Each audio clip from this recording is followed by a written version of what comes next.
এমন কিছু কথা আছে যে কথাগুলো সবসময় আমাদেরকে মনে রাখতে হয়, আপনারাও মনে রাখবেন। যেমন 1 নম্বর হলো, সস্তা জিনিসের খরিদ্দার বেশি। যে সমস্ত জিনিস সস্তা দেখবেন বাজারে, ওই সমস্ত লোকেরই খরিদ্দার বেশি পরিমাণে দেখা যায় এবং পাওয়া যায়। হীরামণি মুক্তার দোকানে খরিদ্দার কম। ঠিক তেমনিভাবে আমাদের ব্রহ্ম মাধবাচার্য গৌড়ীয় সম্প্রদায়ের অন্তর্ভুক্ত বৈষ্ণব দেখবেন কমই পাবেন, কিন্তু অপসম্প্রদায়ের মধ্যে দেখবেন শিষ্যের অভাব নাই, ভক্তের অভাব নাই। যাই হোক, একটি ছোট্ট উদাহরণ দ্বারা বুঝিয়ে দিলাম।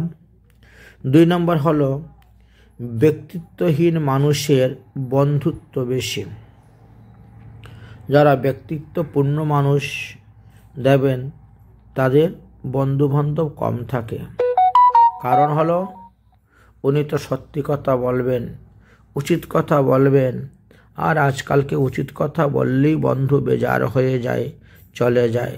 তাই যাদের ব্যক্তিত্বহীন মানুষ তারাই বন্ধু বেশি জুটাতে পারে। 3 নম্বর হলো, প্রতিবাদী মানুষের শত্রু বেশি। যতক্ষণ আপনি হায়ের সঙ্গে হা মিলিয়ে চলবেন ততক্ষণ আপনার ভালোবাসার লোকের অভাব পড়বে না। আর যখনই আপনি তার বাক্যে, তার কাজে, তার কথায়, তার চলাফেরায় আপনি প্রতিবাদ করবেন, তখনই আপনি তার শত্রু হয়ে পড়বেন। এই জন্য আমাদেরকে কথাগুলো মনে রাখার জন্য বলছেন। 4 হলো, মিথ্যাবাদীর মুখের মধ্যে মধু বেশি।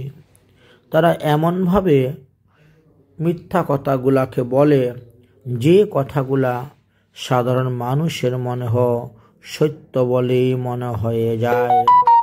তাই মিথ্যা কথার জালে ফাঁসানোর জন্য মিথ্যাবাদীরা বড় মধুর স্বরে মধুমাখি মিথ্যা কথাগুলাকে বলে, যাতে মানুষ সত্য বলে তাহা মনে করে, সত্য বলে গ্রহণ করে।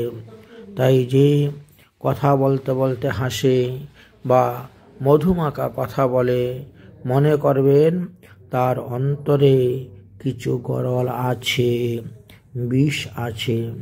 তাই মহাজনগণ আমাদেরকে 4টি উপদেশ দিয়ে গেলেন।